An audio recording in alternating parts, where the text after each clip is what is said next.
Hi team, welcome to my session on Coffee with Prabh. And today we have Mr. Nabojyoti. No need of introduction. He already doing a lot of contents on SOC, and it is pleasure for us to have him in this particular channel. 15 plus year of experience, around 17 plus year of experience in the cybersecurity, and where the core part is SOC. He taking care. He leading a SOC team in the process, and I'm sure his wisdom, his experience, will bring some new insight in this particular session. Hi Dada, how are you? All good, bro. Thanks a lot for doing this. Glad to be here and glad to share some of the thoughts and learn from each other. Could be a good one. And I'm using the word dada because dada is basically the word we use in Bengali to respect the senior and all that. So definitely this guy is a senior guy in the SOC. So his knowledge, what he's sharing on LinkedIn, and the kind of a content he's sharing on LinkedIn. So I thought, let me approach him, and it is his generosity. Within a second he replied, and I was surprised. The kind of experience he has. I was thinking, okay, he will be guy who going to reply in 24 hours and all that. But thanks, Dada. And I know you've been through some the tough phase and all that about health conditions and all that, and taking out the time in a weekend after this busy schedule. I do understand the kind of a SOC people, their life, there's nothing called as a 8-hour job or 10-hour job. Taking out the time for this particular session, kudos to you, Dada. I know weekend time always for the family, and but taking out the time for this particular session, giving back to society is a big thing, Dada. Thank you, Dada, for this session. Yeah, it's okay. It's okay. It's a pleasure. So, I mean, honestly, what happens with practitioners like us, we are not part of academics, right? So, for us to go ahead and then share our experience or share our knowledge, that always gets limited to a smaller forum, and it's mostly bounded by the enterprise boundaries. So once we get a platform like this where there's a larger audience, there are different perspectives outside of a specific enterprise, it generally helps us also to understand what's going on, what are the things that people are talking about, what are things people are interested in. And I will replying in a second, that primarily comes out from the fact that if you are in SOC, you're always alert. So So it that's start it's so this is what you called, what you practice, you preach, or vice versa. yeah, it becomes a part of your alter ego. Like if my dad was a cop, Okay. so there are few things that he would always do. He Hmm. would have a certain sense of control over situations that you would like. He was very meticulous in planning. So Okay. it generally falls down. I mean, it trickles down your personal life and your professional life. There are always areas where they kind of overlap with each other. So yeah, I've been doing SOC for now more than 10 years. I was having this conversation with my current boss a couple of days back, and I was telling him, nobody lets me do anything else. I mean, It's it's it's it's a time very that, it's a very critical process, Ada. Once it is there, we don't need to touch. yeah, but it's almost similar to, there are few actors who get typecasted into a certain role and then people don't give them anything else. Hmm. I think somewhat something of that sort is happening with me right now. People don't offer me any other roles. And if I go back to it and tell them, I can also do a little bit of VAPT if you allow me. They're like, no, you do so. Yeah, that's how it So is. Dada, before we basically start on the actual topic, this video will going to be watched by multiple juniors, aspiring SOC people and all that. Before we start the session, I want to ask you one basic question: is if someone want to make a career in Hmm. SOC, okay? Hmm. I know there's a lot of books are there, YouTube videos are there, how to make a career in SOC.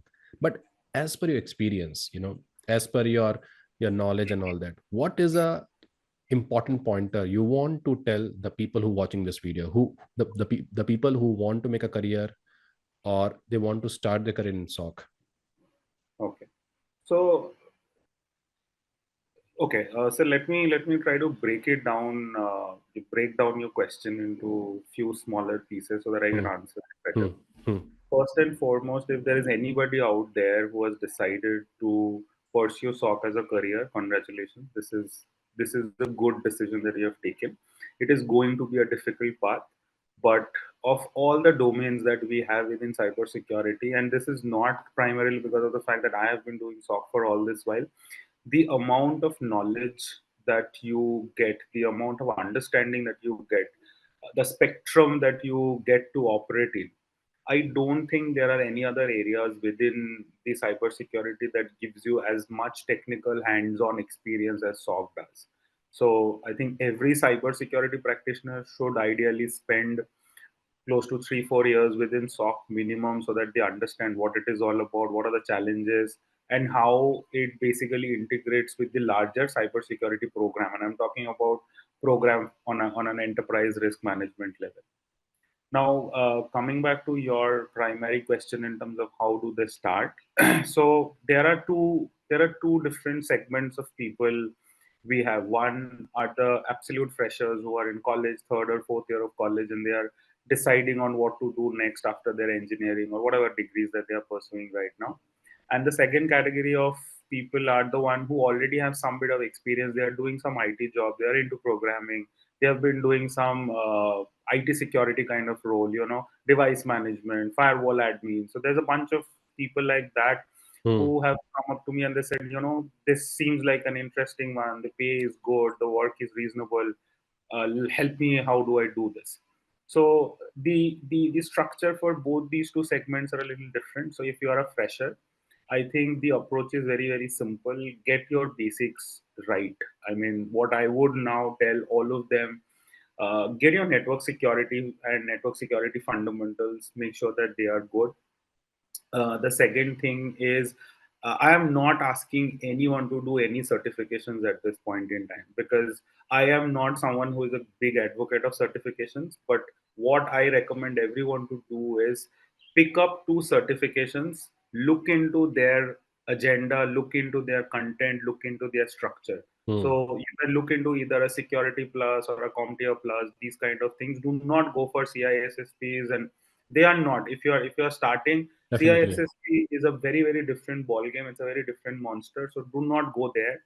Look for things which are more practical in nature. Look for things which are more operational in nature. Because at the start, you would be doing more operational work. You will be doing more tactical work Agree. than strategic. CISSP is a very strategic certification, so to speak.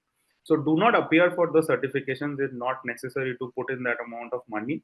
But if you look through their content, you would know what are the things that are important, and then you start reading about them. It's very easy to pick up right now with the internet, and there are so much of content available. It's easier to do that. It was few years back. The next thing would be pick up any SIM solution. It can be QRadar, it can be Splunk, it can be ArcSight, it can be your Sentinel. There are free versions of all of these SIMs which are available. There are lab versions which are available. Install the lab in your home computer or your college computer or whatever is available, and just do the basics. Again, there are a lot of try hack me and those kind of rooms which are available wherein you can go and do it. Start working on your resume, start working on projects in your college that are centered on these kind of concepts. And the last bit of advice that I give to everyone is, whatever you are learning at this point in time, make a habit to document this in a GitHub repository. You would thank me after 10 years if you keep doing, if you keep maintain a repository of your knowledge elements, whatever you are reading, the way you understand it. If you keep those notes handy, they are excellent material to go through before an interview.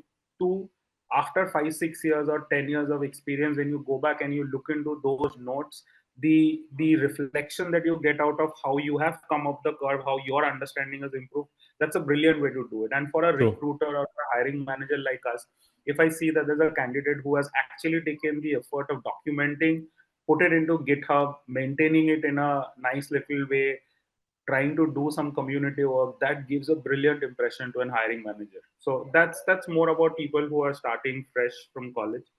If you're already doing work, if you're already involved in some kind of IT job, IT role, you've been an auditor. I've come across a lot of auditors who want to now come across on this side.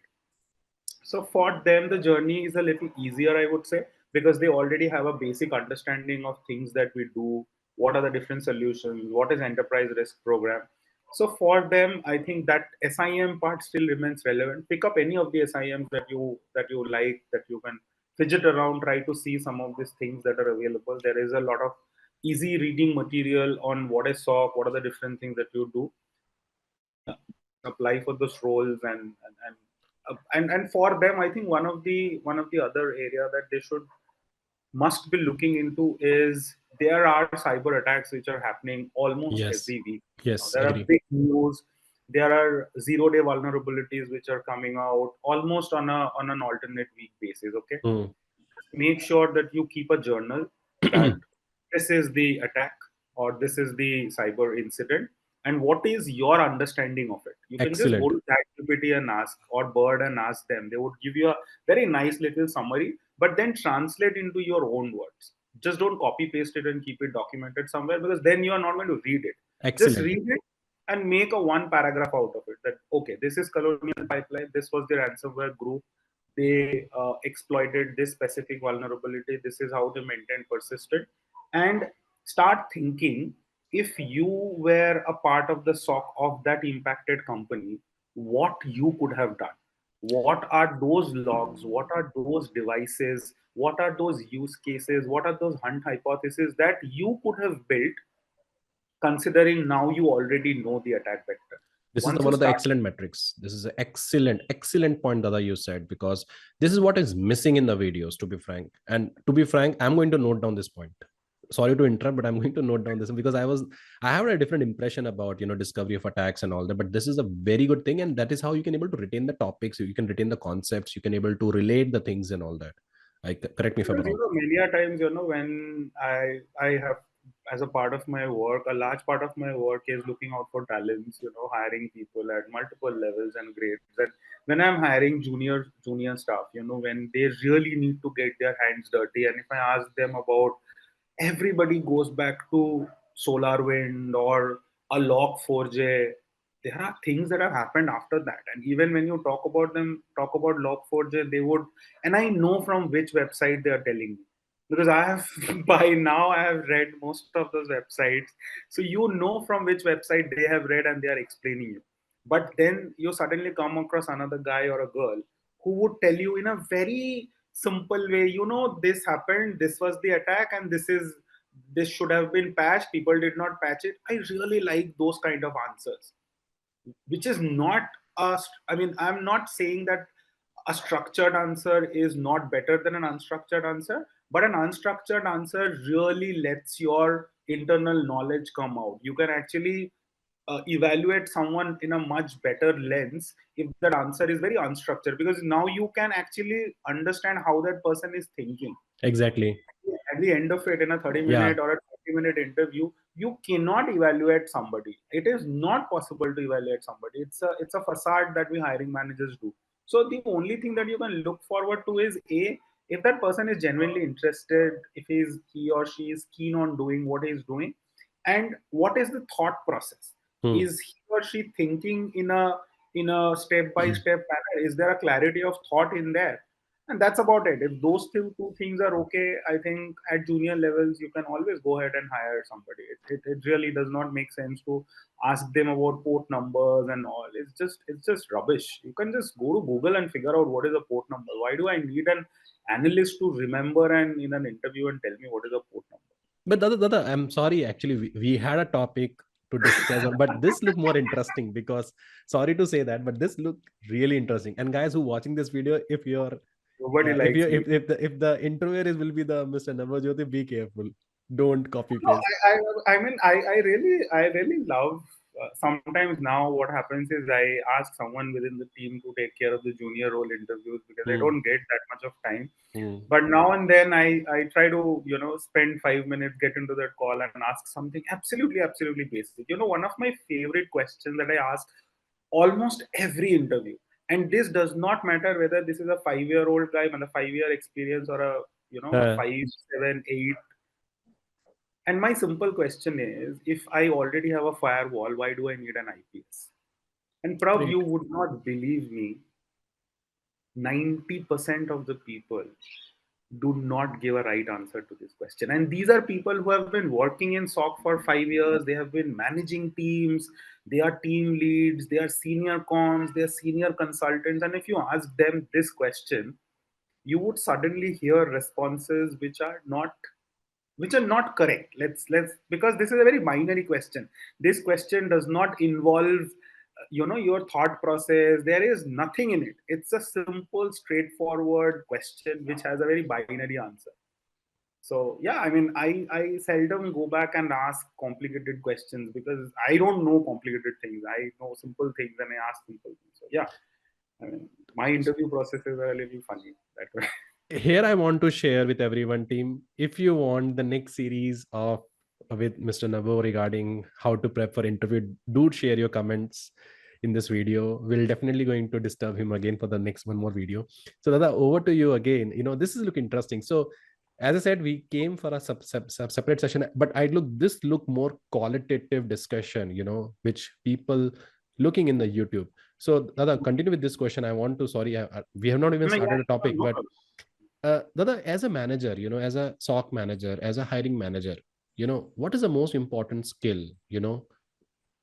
Any SOC managers look in the candidate, how the candidate should prepare his CV or how the candidate should prepare his interview for the SOC position, especially those who are fresher.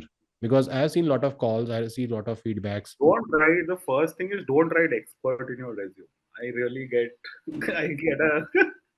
I mean, I should not be doing it, but the moment I see somebody writing SIM Let expert, me verify my LinkedIn profile. Okay, let's see. thought leadership and all of that, I really get very confused. I'm like, okay, I mean, do you know why there is an IPS and there is a firewall again? And then when they do not answer that, then I'm start to question. Anyways, I mean that's the funny thing. I think it depends on what kind of experience level that you're coming up with. Like I said, and this is a very very personal way of, this is me hiring. I do not want to say that this is the industry norm. I would love to believe that there are more hiring managers like us who are not focused on the fact that if they are hiring somebody who has a good memory skills or not. I do not evaluate Based on a professionals on, memory.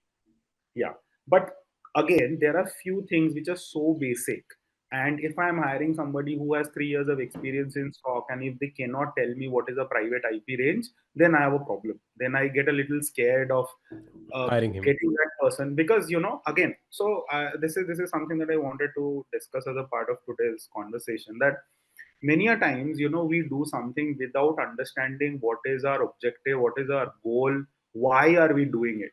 Many a things that we do within SOC we are doing because regulator ने बोला है, Hmm. किसी document में लिखा है, or it is being done perpetually. Hmm. Now, nothing to take away from what we are doing right now, whether it is right or wrong. I'm not going into that discussion. All I'm saying is, if there is a process which is designed and defined, there is an objective behind it. Try Okay. to understand that objective. Try to understand, if an interviewer is asking you a question, Hmm. there is a reason behind it. And as an interviewer, sometimes I also try to question myself, why am I asking this question? What skill set I'm trying to evaluate? Because believe you me, you have a 20-minute window or a 25-minute window. I'm not somebody who goes into this 1.5 hour lengthy interviews. I wish I could do that, but unfortunately I do not get that much of time on But a but in your peers, colleagues, in other companies and all that, when you share your feedbacks and that, so is it a market perspective that, or it is like it varies from It person to really person how it depends is on the kind of hiring manager. I'll tell you, there average? are different. No, I'll absolutely break it down. So within our industry, and this is something I was telling a peer of mine a couple of days back. Hmm. There are two kind of people in our industry right now. There are practitioners, and then there are non-practitioners. So if you are getting interviewed by somebody who is a practitioner, who has been doing this for a long time, and this is bread and butter for that particular person, rather than somebody who has been doing completely something else and then suddenly got teleported into SOC or into cyber and now is managing, both are good, both are important, both are required. But the approaches are very different from these two people, or these two sections of people. So I would restrict my conversations to practitioners, because I was prefer to be a practitioner going ahead as well. Hmm. So when I am getting into those interviews, and if, like I said, if I am hiring a fresher, then the conversations are very simple. Do you have a Git project? What are some of the things that you have learned? What is that one subject or one topic within cyber or within network security that you find ridiculously difficult to understand? Because that gives you a very beautiful insight in terms of what that person finds complex.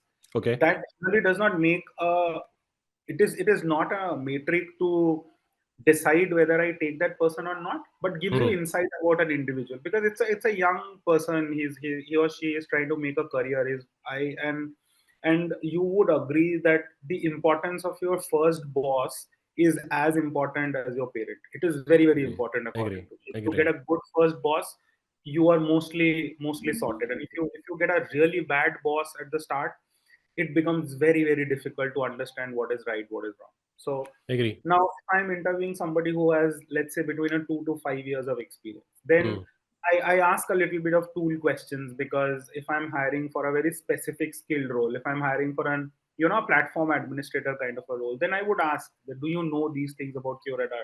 Do you know the basic architecture of a Splunk solution? How are these two solutions same or different? Those kind of things. And let's say if I'm hiring somebody at a lead level, okay, somebody with 7 8 years of experience, 10 years of experience, then the questions are much more strategic. So then my questions are primarily in and around that. Let's say there is a 0 day, it's a Saturday morning. What is the first thing that you're going to do? And what are the first four things that you are going to do, in what order? Because the moment you ask somebody order, then that person starts to think which is more important, and Understood. that tells you how clear his or her understanding of the problem statement is. So, I mean, generally, I start at a very macro level, at a very broad level. I do not prefer asking specific, like I told you, things that can be Googled. Those kind of questions I try to avoid, because people quickly Google and then they'll give you an answer. I've seen that as well. But yeah, things that are not available on Google are the ones that I prefer to ask and try to understand what is their perspective of it. Now, the one point I want, because I receive a lot of queries on this also, that Prab, I have applied for a job, my resume doesn't get shortlisted. I'm sure those who are watching this video, they can better Yeah, relate with that. yeah, And yeah. the population of this problem is more than 40%. On one Okay. side, the company is hiring a fresher. On the Yeah. other side, there's a fresher guy who prepared the CV, Hmm. and his CV was not get shortlisted. So, as a hiring manager, as a reporting manager, Hmm. what do you see in the CV when when you shortlist any candidate? Because I know the first level of screening done by Yeah, HR based on some yeah, I get thresholds that. and all that. So, do you have any suggestions for them? Yeah, Because it is a I. very important pain point which I've seen in the freshers. Hmm. No, it's a brilliant question, and I remember posting something about it in LinkedIn. I think a year and a half, 2 years back. Hmm. I'll tell you very, very pointed answer to this. And this is again that I do, and I would love to believe that majority of my industry peers are also looking at it in the same lens. Hmm. Please make sure that your resume, if you are a junior, like a fresher or a first year or a second year analyst, so to speak, you cannot be sending a 3 page resume. I have worked with people with 20 years of experience, and they have single page resume. So that's my goal. If I can fit my career in single page, I think I've done very well for myself. Okay. So first and foremost, make sure it is crisp, make sure it is single pager. You do not need to put your photographs on a resume. This is not required. Please make sure that your phone number and your email address are correct. If you have a funky email address, please make sure you change it to something more professional. Nobody, or I would have reservations in, going ahead and selecting just on the basis of resume, one whose email address is formal and one whose email address is like some cool dude 1971 kind of Cool thing. underscore hurt hunter at the radio.com. Yeah. There is no problem in it. I mean, there is no point making it in a very bureaucratic, but it's just human bias. Presentation. Presentation. I'm just talking about human bias. Hmm. I would personally love to believe that I do not have those biases, Hmm. but the industry has the bias. I also sometimes fall prey to those biases. So Hmm. it's better if you're starting your career to not have a email which says "cool dude And 71 definitely, 70." you cannot wear shorts and do the presentation meeting in front of board by saying you are a cool young kid like that. So Come on, everywhere you now, cannot be now very form no, informal. that again, I think dressing and all that opens a different kind of Pandora's box, because we have very different kind of companies operate right now. Hmm. The cultures are very different. So you dress according to the culture of the enterprise that you are interviewing for. If you Hmm. are interviewing for a large bank who is formal, who is very bureaucratic in their approach, make sure you're wearing formal. But if you're getting interviewed by a next gen company, so then I don't think there is the importance on wearing a formal is that much. So you pick, you dress, you eat according to the enterprise that you are interviewing with or you are interacting with. Now, coming back to that resume part, so yeah, the basic hygiene, no spelling mistake, no grammatical mistake, proper correct phone number, correct email address, no need of photograph, name at the top, those kind of things.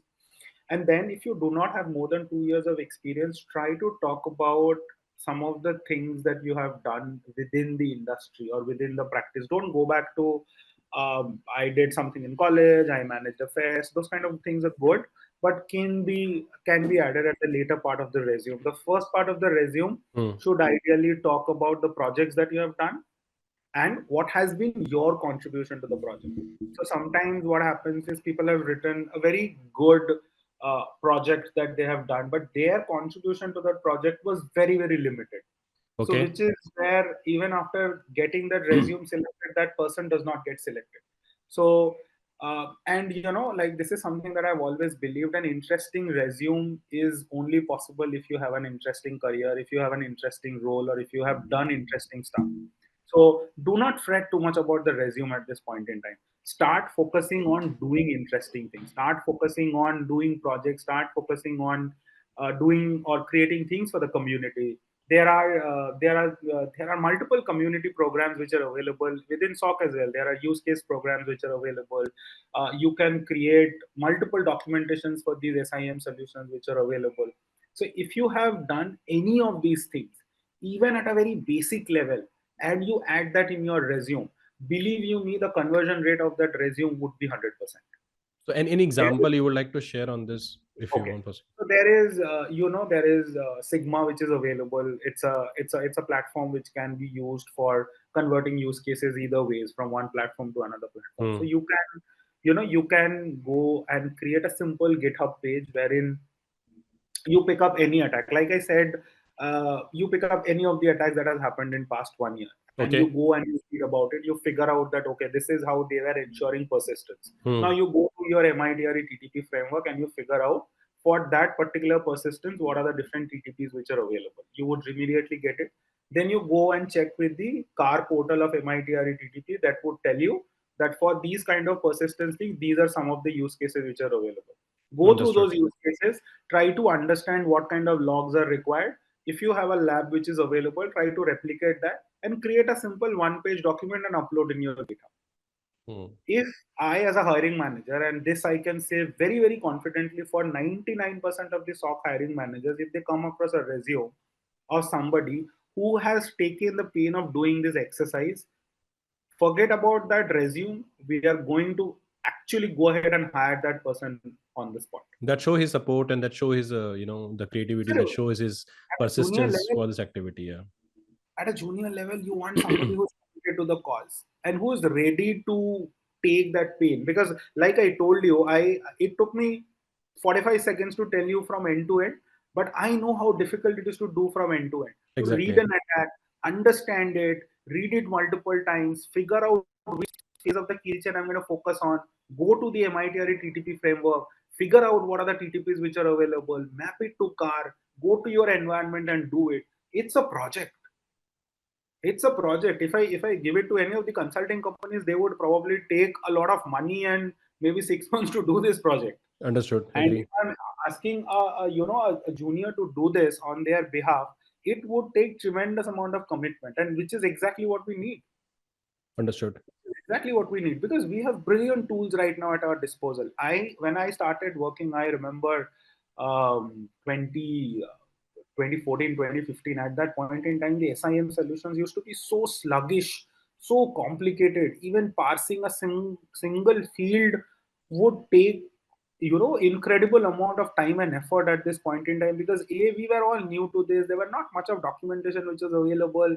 Things were not robust. Now if you look at these platforms that are around, the next gen SIM solutions of the Azure Sentinels and all, everything comes pre-parsed. You True. that entire effort has now gone. Most of the solutions are now SaaS. So there is no effort in upgrading, making sure that the changes are getting reflected everywhere. All of the problems are now going away. So Agree. now we are all coming back and focusing on the core of it, which is security. So the That's most important. Yeah. conversation, yeah, which is most important. So I mean, you have to cut out the noise, try to, and like I said, I mean, even the last point that I was trying to make is, if you read something and then if you write it in your own way, that's the best thing that you can do as a fresher, or even as a practitioner with multiple years of experience. And That's that gave the better visibility also, and that the, correlation you can able to retain. Yeah. yep, yep. That to me is the that's the holy trinity. If you can do it, if you can read, if you can understand, and then if you can write it in your own ways. And I'll tell you one reason why this is such an important skill. So if you're a SOC analyst, this is exactly what you're going to do. You're going to look at your logs, you're going to analyze what the problem is, and then you're going to write a report Mm. that will be shared with your SOC manager, with your shift lead, and then the SOC manager or the shift lead is again going to add something onto it of their experience, Mm. and then probably share it with the CISO. So Okay. ये जो skill set मैं बोल रहा हूँ, the skill set that I'm asking you to build is basically the heart of the skill sets which are required by the analyst in SOC day in day out. You need to analyze, you need to look at random